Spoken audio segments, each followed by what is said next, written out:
성령의 열매에 대해서 우리가 잘 알고 있는 말씀이지만 오늘 그 성령의 열매 가운데 있는 기쁨, 희락이라고 나와 있는 그 기쁨에 대해서 우리가 같이 묵상하고 싶습니다. 씨앗을 다들 보신 적이 있으실 겁니다. 근데 그 씨앗을 보고 그 씨앗의 결과, 열매를 생각하는 것은 쉽지 않아 보입니다. 도토리 하나를 보고 이 도토리 나무가 커다란 상수리 나무, 참나무가 될 거라고 그냥 한눈에 알아차릴 수 있는 사람들은 그렇게 많지 않을 것 같습니다. 이 결과가 이거야. 이 도토리가 이 나무야. 이 나무의 열매가 이 도토리야. 이렇게 같이 두고 봐야 이게 이렇구나라고 생각이 되지. 도토리만 보고 이게 얼마나 커다란 나무가 될지를 머릿속에서 쉬이 떠올리는 것은 정말 쉽지 않을 거예요. 사과 씨앗 하나를 보고 그 씨앗 하나로 사과 나무 전체를 그릴 수 있는 건 거의 불가능에 가깝다고 싶습니다. 씨앗의 모양과 그 씨앗의 열매가 우리가 상상할 수 있는 수준의 것이 아니죠.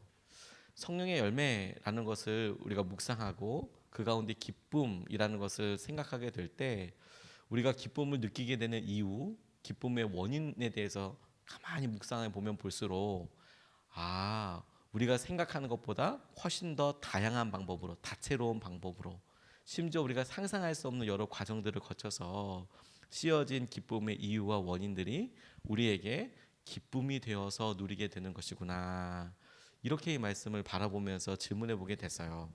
그렇게 생각해 보니까 오늘 하루는 하나님께서 우리가 전에 심었던 기쁨의 이유들, 기쁨의 여러 씨앗들이 심겨져서 오늘의 열매를 누려서 기쁨이구나, 희락이구나 누리게 되는 하루이자 동시에 우리가 내일을 위해서 기쁨의 씨앗을 심는 하루가 되겠구나.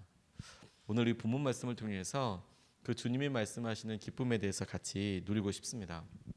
첫 번째로 같이 붙잡고 오늘 같이 묵상하고 싶은 것은 이 기쁨에 대해서 이야기할 때 이것이 성령의 열매라고 이야기하고 있는 것입니다.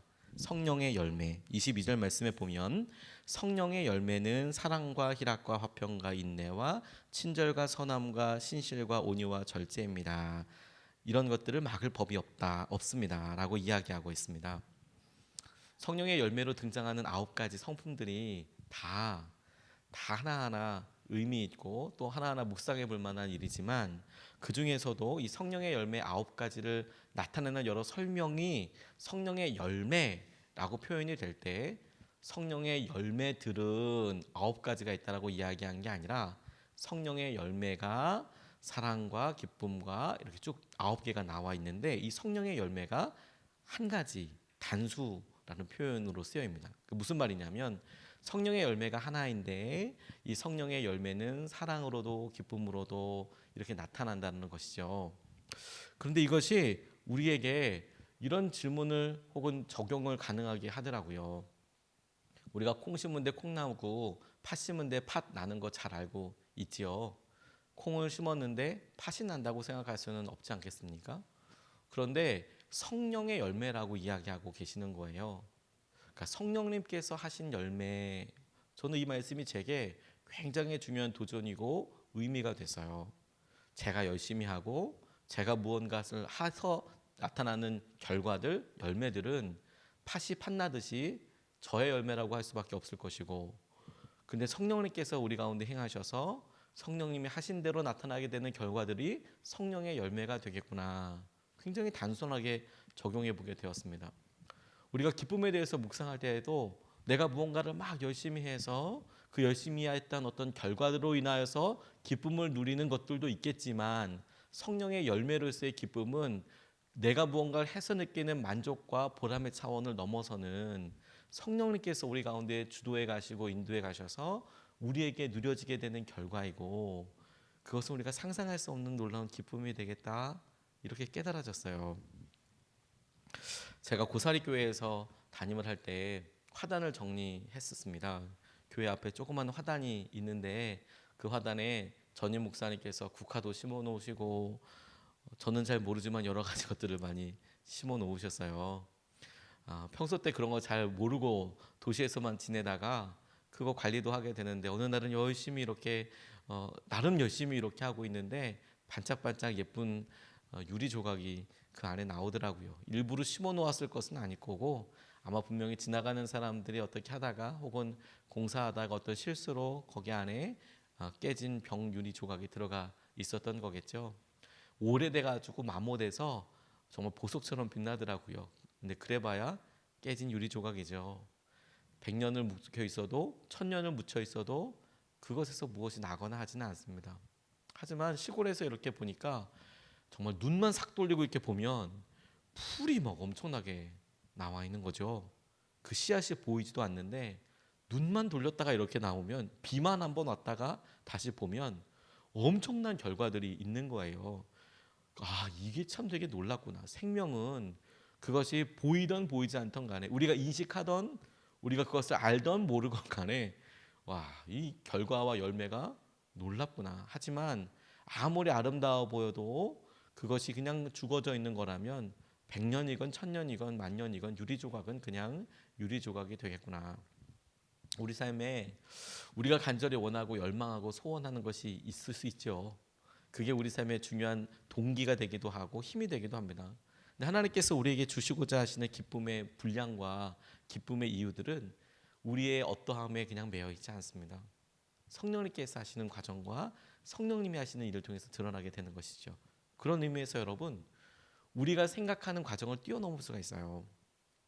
예전에 설교 말씀 들었던 분 중에서 윤형로 목사님이라는 분이 계시는데 2009년도에 성남 지방에서 연합부흥 성회를 인도하러 오신 목사님이십니다. 의정부 중앙교회인가 사역하시는 그런 분인데 이분이 굉장히 본인의 간증에 대해서 마음속에 쩌렁쩌렁 닿게 이렇게 하나를 나눠주셨어요. 본인이 여태까지 참 여러 일을 당하셨는데 그때마다 다 용서할 수 있는 힘이 자기에게 있다는 것을 알게 됐답니다. 진짜 신기하죠. 와, 다 용서할 수 있는 힘이라니, 다 용서할 수 있는 능력이라니, 그런 능력 우리도 있었으면 좋겠다 이런 생각이 들더라고요.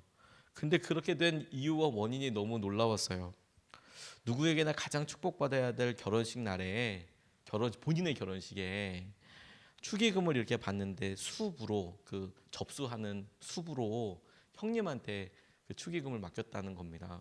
와서 결혼식이 조촐하게 진행이 되지만 그래도 손님들이 오셔서 결혼한다고 이렇게 축의금을 전달해 주시는데 그 접수 수부로 형님한테 그 일을 맡겨놨는데 당시에는 예식장이 뭐 그렇게 있는 것도 아니고 그냥 결혼이 이렇게 할 수 있는 조촐한 뭐 교회당 뭐 이런데 그리고 근처에 있는 식당 잡아서 갈비탕 이렇게 먹는데 세상에 예식 끝나고 갈비탕 마지막으로 자기가 먹고 있는데 주인 아저씨가 와서 계산하라고 그렇게 이야기를 하더라는 거예요.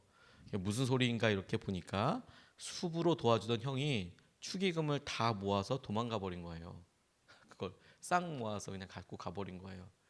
그러니까 결혼 예식 있고 분주하게 보냈는데 돈이 무슨 준비되겠습니까? 그냥 그 자리에서 진짜 황당한 거죠. 신혼여행도 못 가고 거기 잡혀서 그 돈 다 갚을 때까지 다 수습할 때까지 난리가 났는데 그게 평생 진짜 마음속에 이게 남는 거죠. 그런데 그 일이 있고 나서 처음에도 이해가 안 되고 용서도 안 되고 어떻게 형이 그럴 수 있나 이런 생각을 하다가 형을 생각할 때마다 어떻게 그럴 수가 있나 우리 형님. 근데 그렇게 아주 처참한 좌절과 아픔이 있지만 동시에 와 우리 형님도 그러는데 웬만한 성도들은 미워 보이지도 않더래요. 아니 우리 형님도 그러는데 뭐 우리 형님은 결혼식 부주금도 다 가지고 갔는데 뭐 자기한테 웬만하게 이야기하는 사람은 뭐 해코지를 하는 것도 아니고 아픔도 아니더래요. 그런 건 뭐 아무것도 우리 형님은 뭐 축의금도 가지고 도망가는데 뭘 이 정도는 배신도 아니다. 이 정도는 상처도 아니다. 이런 생각이 드시더래요. 이 목사님이 이렇게 나누시더라고요. 성령님이 함께하면 그것까지도 참을 수 있게 되었다. 그게 성령의 열매인 것을 알았습니다. 성령님이 함께하시면 그것까지도 참을 수 있게 되었다.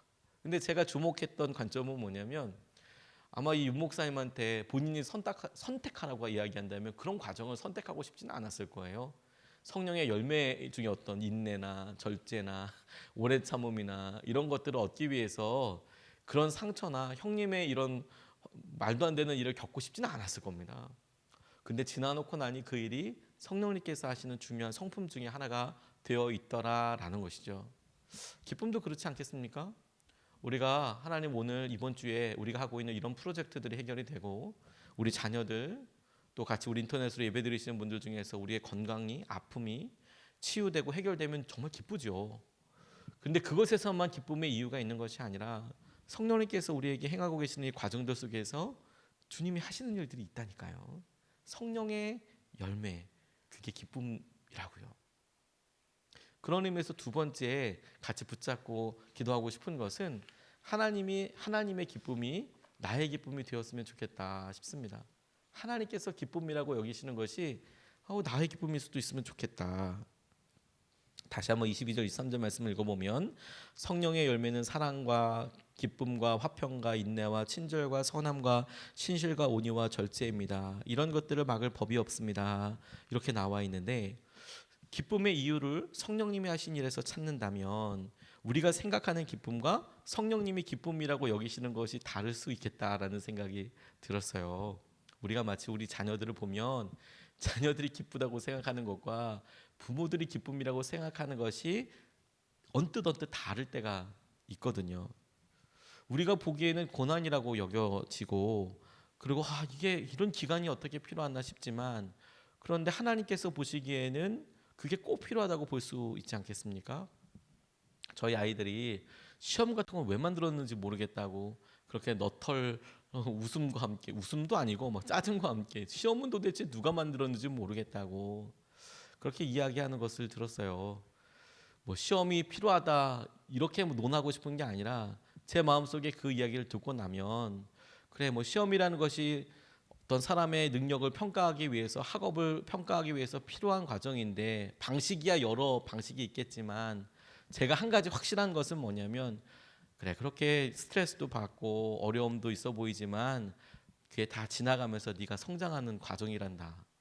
그렇게 좀 공부도 해보고 어려워 보이는 일도 넘어보고 네가 열심히 했던 결과들에 대해서 마주해보고 그 결과들이 조금 더 좋기 위해서 꾸준히 노력도 해보고 그게 뭐 성공해서 진짜 성적이 올라가든 올라가지 않든 그런 게 하나도 다 버리는 게 아니라 진짜 소중한 마음속의 기록이더라.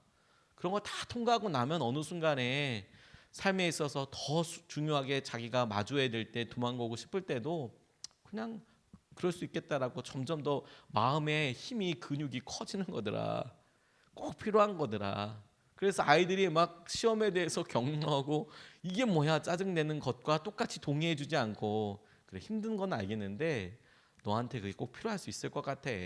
당장 우리 상황에서 시험을 안 보고 살 수 있는 방법도 없으니까 한번 해봐라 이렇게 얘기하지 않겠습니까? 저는 그런데 오히려 그런 일들 보면서 애는 되게 고통스러워하는데 아이가 그 일을 통해서 열심히 해보겠다고 열심히 하는데 힘들다고 이런 이야기를 하면 오히려 되게 기쁘던데요. 더 열심히 해봐라 그래 그렇게 해서 한번 넘어봐 봐라. 결과가 중요하다고 하지만 그 결과가 시험 성적이 아니라 네가 그 일에 얼마나 진지하게 마주했는지가 진짜 중요한 걸 거야. 그런 의미에서 여러분 이 일의 끝을 하나님께서는 아실 거 아니에요. 우리를 성숙하게 하시고 훈련시키기 위해서 반드시 필요한 과정으로 생각하시기에 하나님은 기쁨으로 여기시겠다는 생각이 들었어요. 하나님 성령의 기쁨이 그렇다면 그래서 주님께서는 이렇게 우리가 힘들어요 이런 시간 자체에 대해서 하나님은 기쁨으로 보고 계실 뿐만 아니라 아이고 야 잘하고 있다 이렇게 기쁨으로 보고 계실 뿐만 아니라 심지어 그 과정 자체를 기뻐하실 수도 있어요. 그리고 우리가 보기에는 아무것도 아니지만 주님이 보시기에는 너 그렇게 고난과 어려움이지만 나는 그런 시기를 보내면서 진짜 기뻤다.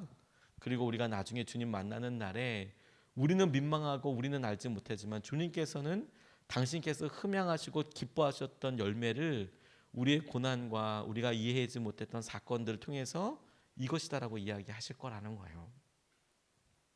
제가 단기 선교 가다가 참 귀한 목사님 한 분을 만나서 교제한 적이 있습니다. 나이도 언뜻 비슷하고 그리고 그 전부터 서로에 대해서 이름은 알고 있었어요. 어떤 존경하는 선배 목사님이 저한테도 굉장히 친밀하고 그분에게도 되게 친밀한데 저한테도 그분에 대한 이야기를 해주시고 그분에게도 저에 대한 이야기를 해주시고 나중에 뭐 기회가 되면 만나봤으면 좋겠다 이러다가 진짜로 만나게 됐어요. 근데 이야기를 나눠보니까 야, 전에 들은 것보다도 훨씬 더 참 귀한 분이더라고요. 이분이 감신대를 수석으로 들어가셨는데 아, 그냥 내가 하나님께서 하시는 여러 일들에 대해서 순수하게 어떻게 반응해야 될까 이런 마음이 드셨대요. 그래서 뭐 여러 다른 사람들은 하지 않은 선택들을 하시면서 이렇게 하는데 주님께서 길도 열어주시고 지방에 있는 그런 조그마한 개척교회에서 열심히 목회하고 이렇게 계시는데 근데 재정이 너무 어렵죠. 재정이 너무 어렵고 힘들고 그렇게 되더랍니다. 근데 이분이 마음으로 결단하셨대요. 그분에게 있어서 마음의 결단입니다. 모두가 다 그렇게 해야 된다는 것은 아니에요. 재정적인 이런 어려움들에 내가 과도한 두려움과 염려가 있으니까 내가 이것에서부터 하나님 하시는 것을 보고 싶다라고 결단을 했답니다. 복음학교를 갔다 오고 나서 그래서 제일 먼저 한 게 뭐냐면 카드를 자른 거였어요. 카드를 쓰지 않겠다. 현금만 쓰고 없으면 안 쓰고. 대단한 결단이었을 것 같아요. 왜냐하면 개척교회에서 미자리 교회에서 이렇게 규칙적으로 헌금이 들어오는 것은 아니거든요. 그러니까 이제 힘든 삶을 살기로 결단하고 하나님만 바라보겠습니다. 그렇게 결단했는데 하나님께서 정말 희한하게도 임지를 바꿔버리셨어요. 본인이 가겠다고 한 게 아닌데 그렇게 결단하고 하나님 그 마음을 기쁘게 쓰셨는지 저희 지방 제가 있었던 지방이 꽤 큰 교회, 굉장히 큰 교회로 담임자로 오게 됐어요. 아는 사람이 아무도 없는데도 불구하고 단기 선교를 갔습니다. 그 단기 선교를 가서 밤에 그 교회 그 목사님이랑 교제하면서 있는데 서로 마음에 있는 진심의 목마름을 좀 나누게 됐어요. 이분의 목마름은 뭐였냐면 하나님을 믿고 섬기겠다고 그렇게 따르고 그러는데 오랫동안 시골에서 이렇게 목회하다 보니까 영적인 나눔 자체에 대한 목마름이 있다고 이야기하시더라고요. 이야기할 사람이 없다. 시골에 이렇게 있는데 이런 마음의 목마름에 대해서 이야기할 수 있는 목사님들도 없고 마음에 맞는 사람들이 많이 없어서 너무너무 힘들다. 그런데 이렇게 여름 성경학교나 단기 선교를 보면 청소년과 청년들에 대한 마음을 계속 부어주시는데 나 이거 어떻게 감당해야 될지 잘 모르겠다. 이런 여러 일들 하나씩 이야기하세요. 근데 그런 이야기를 들으면서 이분이 솔직히 저한테 부럽다고 이야기하시더라고요. 제가 당시엔 선한목자교회 이렇게 있고 또 청년 담당 젊은이교회 담당 목사로 단기 선교를 인솔 하고 있고 많은 청년들과 함께하고 있으니까 그분이 정말 사심없이 저한테 제가 참 부럽습니다라고 이야기를 하시더라고요. 근데 저는 그때 그 목사님이 너무너무 부러우시더라고요. 전 이렇게 말씀드렸어요. 목사님, 누가 뭐래도 목사님이 이곳에 오시게 된 것은 하나님의 인도하심이었음을 부인할 수 없었습니다. 지금은 조금 어려워 보여도 오히려 지금이야말로 주님의 열매를 맺고 있는 때가 아닐까요? 우리는 열정을 찾지만 실제로 열정은 성령의 열매도 아니고 아무것도 아닙니다. 제게 그런 마음이 진짜 들었어요. 우리는 열정적인 삶과 사역과 열정적인 어떤 것들 이야기하지만 성령의 열매 중에서 열정은 없어요. 놀랍게도. 그런데 기쁨은 있잖아요. 열정이 없는 기쁨이라고 생각해 보세요. 우리가 생각하지 못했던 것에서 열매가 되고 응답이 있는 거거든요. 저는 오히려 제 마음속에 이런 이야기들을 솔직하게 열어드렸어요. 많은 청년들과 함께 사역하지만 진짜로 제 삶의 열매가 무엇일까에 대해서 진지하게 질문해 보게 된다고. 왜? 교회가 크고 교회에 아주 뛰어난 사람들이 많은데 그 사람들이 하는 여러 일들을 제가 한 열매라고 할 수는 없거든요. 그건 그분들이 하는 거잖아요. 전도사님들이 하시는 거고 청년 리더들이 하는 거고 나중에 하나님 나라에 갔을 때 내 열매라고 할 만한 게 송구하긴 하지만 있을까? 이 사역을 누가 와서 해도 아주 기쁘게 또 화려하게 이렇게 할 수 있는 부분들이 있을 텐데 이거 내 열매라고 할 수 있을까? 이거 내 열매 아니다 이거.